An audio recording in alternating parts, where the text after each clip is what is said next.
LA This Week.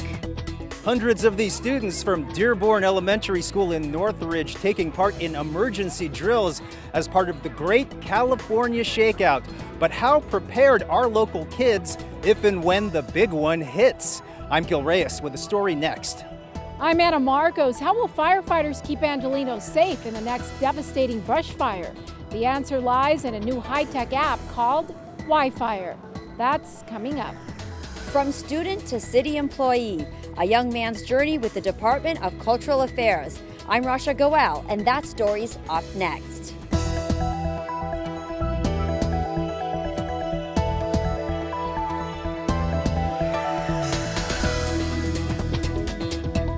Hello and welcome to LA This Week. Thanks for joining us. I'm Yana Kay. Well, you might have felt the frustration weekend after weekend of street closures because of metro construction in the Miracle Mile. But as Gil Reyes reports, those closures are over for the most part because Metro finished one job early. Weekend traffic on Wilshire and La Brea is flowing again as construction that closed off the area for several Saturdays and Sundays finished 6 weeks ahead of schedule. It was supposed to take 22 weekends. Amazingly, they got it done in 16. Let's all give Metro and everyone involved a big hand for that amazing timeline. Crews continue working on Metro's future Wilshire-La Brea Purple Line station, but construction now focuses below ground. That means weekend traffic above ground is open to cars once again. That's good news for area resident and Mayor Eric Garcetti. But as we look at this is a great milestone, and certainly as one of the neighbors who lives right here, thanks for finishing the job early. We may see occasional short-term closures, but not like the kind we had to endure since June. Reporting on this mini miracle in the Miracle Mile, I'm Gil Reyes for LA This Week. The Wilshire-La Brea station is one of 3 stops under construction along the Purple Line's planned extension to Westwood. The first phase of construction is expected to be finished in 2022. Well, if you're an LA merchant or manufacturer looking to pump up your revenue, here's a tip. Think globally. Mayor Eric Garcetti has launched his new export program to encourage more Made in LA exports. Here's Anna Marcos with the details. Anna. Yana, LA has some tens of thousands of businesses representing more than 200 languages and cultures, which sounds like the ideal situation for international trade, right? Yet only about 1% of these businesses export any of their products. Mayor Eric Garcetti wants to change that. Right now, Mayor Garcetti says LA is losing money every time these shipping containers leave the port empty. LA imports about twice as much as it exports. Every empty container means a lot of missed opportunities, a lot of products that we're not sharing with the world. We know the growth of the world economy will be primarily in the world.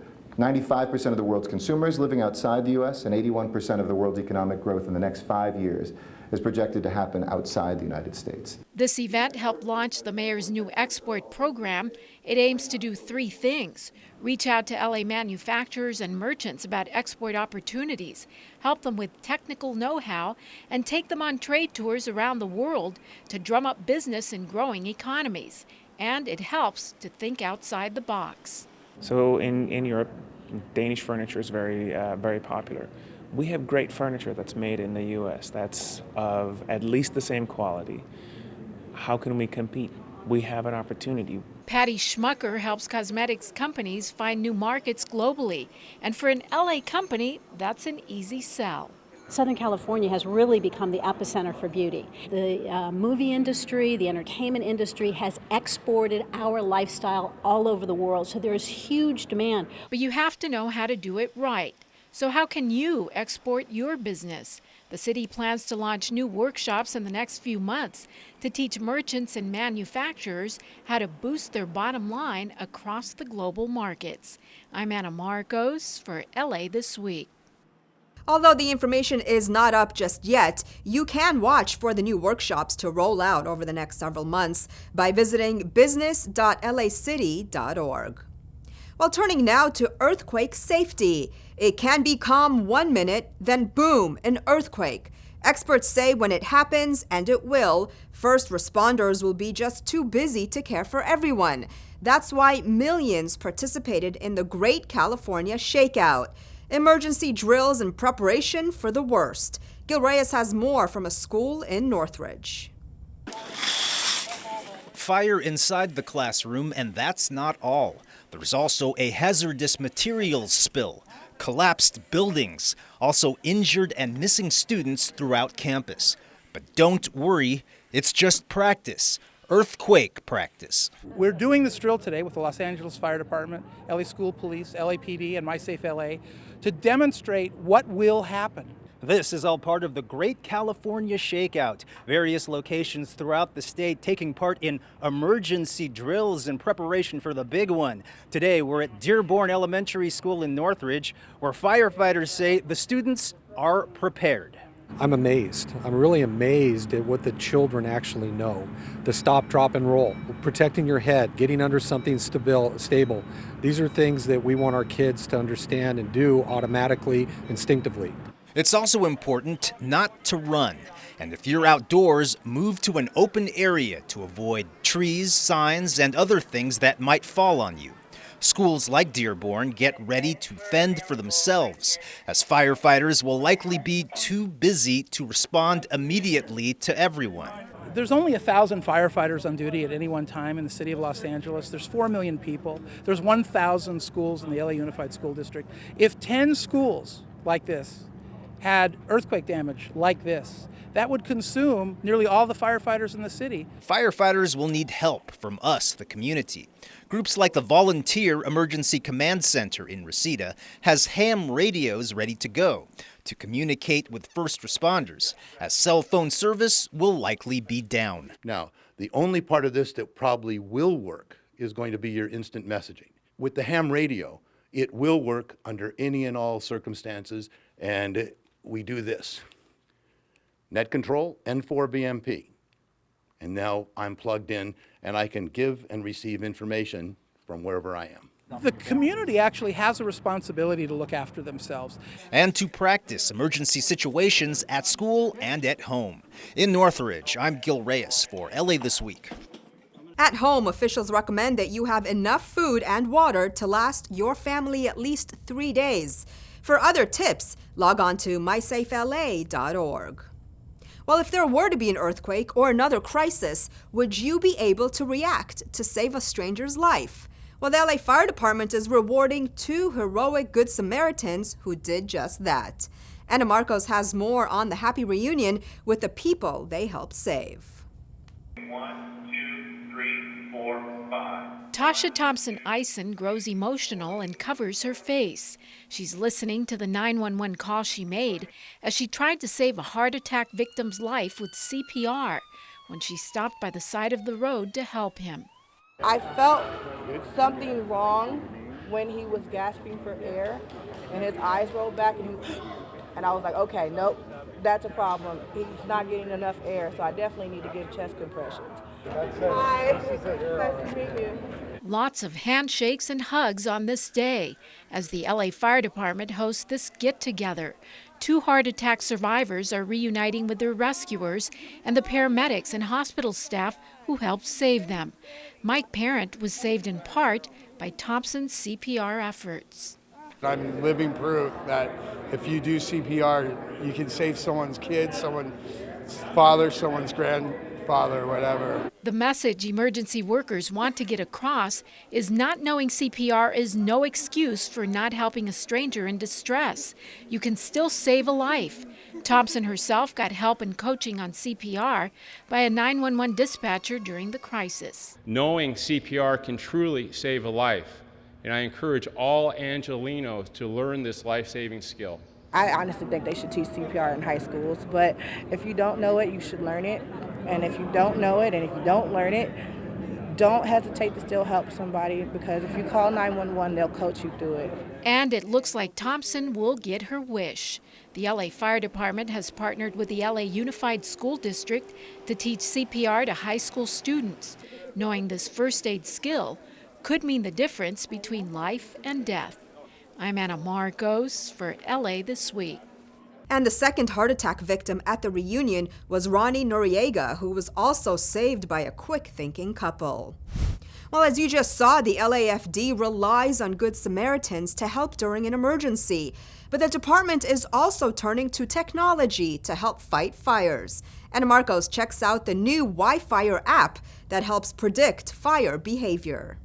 Fire 3 from Command 42, are you... Firefighters now using the newest smart technology to solve an old-school problem, fighting brush fires. Crews showed off their new WiFire app, which helps predict where a wildfire will spread with the touch of a button. Take the recent Cessnon fire in Porter Ranch. We could not really make a good sense of where's this fire going to go. I created a drop point. I developed some inputs, what time of day, how fast is the wind, and it created a model. And then we placed our resources in those communities, and sure enough, that's where the fire ended up going. And it gave me immediately where the fire was going to progress in an hour. Fire Chief Ralph Terrazas remembers the old days of predicting fire behavior using a map and this plexiglass contraption. Both he and Councilmember Mike Bonin have helped firefighters get caught up on new firefighting technology. With the Los Angeles Fire Department Foundation, which provides resources to the department through charitable donations, came up with 50 iPads, so that we now have an iPad in every single command vehicle. LA firefighters have been using the technology up and down the state for the last few months. What used to take 3 or 4 hours to calculate and predict now takes about 2 or 3 minutes. The results are surprisingly similar to the actual burn pattern of the fire. In other words, the predictions of the WiFire app are accurate. So far, the app has helped fight 10 brush fires with pretty surefire accuracy, and it promises to save both lives and fire resources. I'm Anna Marcos for LA This Week. The WiFire app program was launched with a grant from the National Science Foundation. While believing in someone can greatly impact their self-esteem and level of success. And thanks to one city department's belief in one of their own, a young man may be on his way to a bright and fulfilling future. Rasha Goel has more. 20-year-old Efron is a student at Cal State Northridge, pursuing his dreams of becoming an accountant. At the same time, he's working here at the city's Department of Cultural Affairs. He says he's grateful for the opportunity. What I've enjoyed most about being at DCA is definitely the people and learning about all these cultural events that happen every week. Efron's journey began at the age of 10 as a student at the Sun Valley Youth Center. He eventually became a volunteer worker there and then enrolled in the Mayor's Summer Youth Program. Today, he is a part-time employee at the Department of Cultural Affairs headquarters in downtown Los Angeles. I wanted to work here at DCA headquarters because I thought it would bring a lot of experience since I am an accounting major. Sun Valley Youth Center, where Efron was first exposed to the arts, is one of the 22 centers affiliated with the Department of Cultural Affairs, also known as DCA. The DCA was formed in 1925 and supports art and cultural activities in the city, ensuring public access to the arts for residents and visitors. One of the flagships is our community arts program, where we have community arts centers sprinkled from San Pedro all the way to Canoga Park in the San Fernando Valley of youth art centers and adult art learning centers where people get to explore their own creative talents. Alma Gibson, Director of Administrative Services, works directly with Efron and says he performs to the best of his abilities. This kid, I mean, he came in and immediately started getting things out and, fairly with very little direction. I mean, he was quick to learn and he was eager to learn. Hopes are Efron may return to the department after graduating from college, but for now, he's left a lasting impact on those that he's worked with and been an inspiration for those who perhaps may follow in his footsteps. In downtown Los Angeles, I'm Rasha Goel for LA This Week. Efron says he would like to work as a full-time accountant for the city after he graduates. Well, turning now to the changing face of cartoons. Now, most of us grew up watching them, but this new generation of cartoons looks nothing like Looney Tunes or Tom and Jerry. Animation has leaped light years ahead in the last decade, and now Pixar, the maker of some of the most beloved animated movies, is giving kids of all ages a hands-on chance at the computer control panel. Anna Marcos visits the science behind Pixar Exhibit. The kids have absolutely no trouble finding Dory at the Science Behind Pixar exhibition. The new exhibit at the California Science Center has 40 interactive stations where kids get to play with the lighting in their favorite movies or change Merita's curly hair in the movie Brave and make it do weird stuff, or even design their own spaceship. Are you like trying to create animated characters or something? I like building like ships, like spaceships and stuff. Can they go wider, longer, taller? My mostly favorite is cars. Would you like to create your own car? Yeah. What kind of car would you create? Anyone, I don't care, as long as it's a car. Without knowing it, the kids are learning about physics, engineering, math, science, and art while having fun. The problem on Brave was that the main character has this flowing curly hair. Now, how do you actually animate that hair? How does it actually move when the wind is blowing, as she's riding on horseback or anything else? This turns out to be basically a high school physics problem. Animation includes things more than just being an artist. It includes software engineers, so much technology, and things that we think we just see in the blink of an eye take hours on end to be able to create and make a film believable. And I did learn something. There are 8 steps to creating an animated movie character. The first one is called modeling, which is creating a 3-dimensional character with real materials before creating it on the computer. So let's see what kind of a monster I can create. Ta-da! You get to do the lighting of where Dory is, and it's kind of cool because they're giving kids opportunity of doing what they think. Another thing you learn here is how far the technology has come in 20 or even 10 years. If you look at a face like Dory, there's not a ton of detail in that face. And so having the subtlety of her grins and her twitches and her insecurity that you can capture in a very subtle, like very kind of limited amount of detail, that's all animation. A ton of entertainment and a ton of learning and creating to be had here. And who knows, there just might be a future Pixar animator in the crowd. I'm Anna Marcos for LA This Week. Among the Pixar characters featured at the exhibit include Buzz Lightyear of Toy Story, Dory from Finding Dory, and Mike and Sully from Monsters, Inc.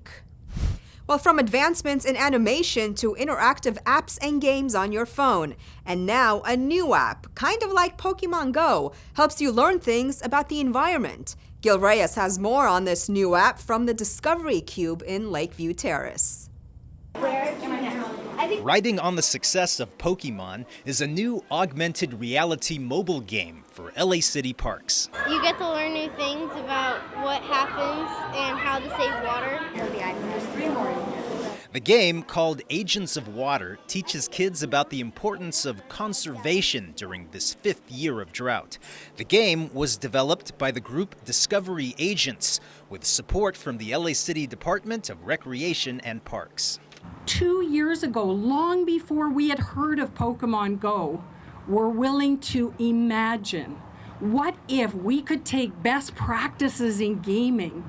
What if we could look at what is cool and trending augmented reality games and use them to get kids moving and learning out of doors? Kids can play Agents of Water at Discovery Cube Children's Museum and at Hanson Dam Recreation Center next door. Answering questions on their phones and tablets takes them on a GPS tour of the areas where they learn a lot. To prevent pollution, you clean up your dog poo in the yard. That is true. Picking up dog waste helps prevent pollutants from seeping into groundwater. By answering questions and touring the museum, kids learn there are even more ways to conserve. By fixing household water leaks, reducing outside water needs, and washing only full loads of laundry or dishes. So the idea is to get this in all of our parks so that kids want to go out into the parks. I mean, they do already, but I could say taking my own kids on a nature walk, we do that periodically, and sometimes they're a little reluctant about going. with this out there, I think they're going to be begging us to go. It was all three. You guys got the right ones. And you can now play this fun interactive game, not just here at Discovery Cube Hanson Dam Recreation Center, but also South Los Angeles Wetlands Park, also Reseda Park. Just make sure you watch where you're going when you're playing. At Discovery Cube, I'm Gil Reyes for LA This Week. To download this free game, go to the App Store or Google Play and search Discovery Agents. Well, over in Council District 9, senior citizens got a little extra TLC and a big party thrown in their honor. Anna Marcos takes us to the annual Senior Appreciation Luncheon. A hootenanny hoedown at the LA Convention Center. Thousands of older Angelenos have come together here from senior centers all over Council District 9 to dance and sing. The Lord is my shepherd. And just have an all-around good time. Just a real fun way to celebrate the day and to encourage and to give thank you to our senior citizens. This is Councilmember Curran Price's 16th annual Senior Appreciation Luncheon. A talent show, comedy, and other entertainment are on the menu, along with a 3-course dinner. But a little politicking also pops up on the agenda as city leaders urge seniors to vote yes on Measure M, a proposal on the November ballot that would pay for more transportation projects. The Crenshaw line coming through South Los Angeles, halfway done to LAX, and wouldn't it be nice to have a train to the airport? Lots of agencies also on hand to help the seniors out. City leaders estimate the elderly population will double in the next 15 years, and they're ready to help these seniors lead the longest, healthiest lives possible. I'm Anna Marcos at LA This Week. Mayor Garcetti also urged seniors to vote yes on Measure HHH, a plan to build more housing for people who are homeless. Well, City Attorney Mike Feuer cracks down on one hospital accused of illegally dumping a patient who was homeless. A new eatery in Hollywood helps transform the neighborhood. And if you love cats and coffee, a new cafe may have you purring with delight. All these stories in Citybeat. A Hawaiian Gardens hospital will pay $450,000 to resolve allegations that its staff illegally dropped off a homeless patient on Skid Row in just her hospital garb, City Attorney Mike Feuer said. Feuer sued Gardens Regional Hospital and Medical Center last year, alleging that its staff failed to follow proper discharge protocols in dumping a patient who was homeless and mentally ill. The woman was found wandering around Skid Row wearing hospital paper tops and bottoms, according to the lawsuit. Feuer said patient dumping is an unconscionable practice and will not be tolerated. A modern-day roadside burger stand has opened its third location in California in the heart of Hollywood. Fans gathered at the corner of Hollywood and Argyle at the mixed-use development called Easttown for the grand opening of Shake Shack, the first to be opened in Los Angeles. Officials say mixed-use projects that offer a variety of amenities in one location are transforming the neighborhood by becoming more pedestrian-friendly. Area residents now have the ability to walk to restaurants, shops, and even the metro. So this is really the new urban living in Los Angeles, right here in the heart of Hollywood. Over on Melrose and Fairfax, another first for the city of LA. A new cat cafe that caters to cats and the humans who love them has opened. Crumbs and Whiskers, which has partnered with a nearby cafe, offers folks a chance to hang out with free roaming felines while enjoying food or coffee. The cats come from a local shelter and are available for adoption. Picture a coffee shop meets like petting zoo, but in your like chic, cool, animal-loving friend's apartment. And that's what this is. With Day of the Dead taking place this week, a new exhibit opens honoring the dearly departed, and oftentimes with a lot of humor. Gil Reyes shows us from El Pueblo. Death. We all have to face it one day, but instead of dreading, these artists are celebrating. It is like a big party. You're celebrating your relatives and your loved ones like if they were here with you, standing with you today. The exhibit called Sacred Memories is taking place at El Pueblo Historical Cultural Monument. Every year we hold the Sacred Memories to kick off the Dia de los Muertos. It's a competitive application. So this year about 90 artists applied and put their artwork forward. About 25 were selected. Artist Chuka Susan Chesney painted her late brother, who tragically took his own life after a lengthy bout with mental illness. My mother was the one that found his body, and she was really, really sad. It was horrible. But I wanted to make that colorful painting to celebrate their relationship. My brother was really funny. For example, I'll tell you something funny about him. He tried to join the Hare Krishnas, and they didn't want him. I mean, he's like the only person you've ever heard of that they wouldn't want, because he was kind of difficult to be around. And I really miss him. It's one of those shows that you either can be profoundly moved or just laugh, because you either laugh at death or you're scared of it. And for one thing, I'm not scared of it. Many of the works remind us to appreciate the loved ones who are still with us, artists included. Mostly people go to museums, they look at art from people who have passed away, but we're here, we're alive. Come and look at our stuff. At the Biscaluz Gallery at El Pueblo. In downtown Los Angeles, I'm Gil Reyes for LA This Week. The exhibit continues at El Pueblo until December 4th. A new art installation gives a unique perspective on the human form. Learn all about LA during the ultimate scavenger hunt, and a Canoga Park Festival celebrates Mexican traditions. All this in this week's Things to Do. This fall, The Broad will present Creature, a free general admission installation opening November 5th that will fill the museum's first-floor galleries with more than 50 works presenting approaches to figuration and the human body. From slick avatars and popular icons to images rooted in mythology and animal instincts, this installation will feature works by over 25 artists, including artworks that examine the human body and others that allude to a physical presence outside of the artwork itself.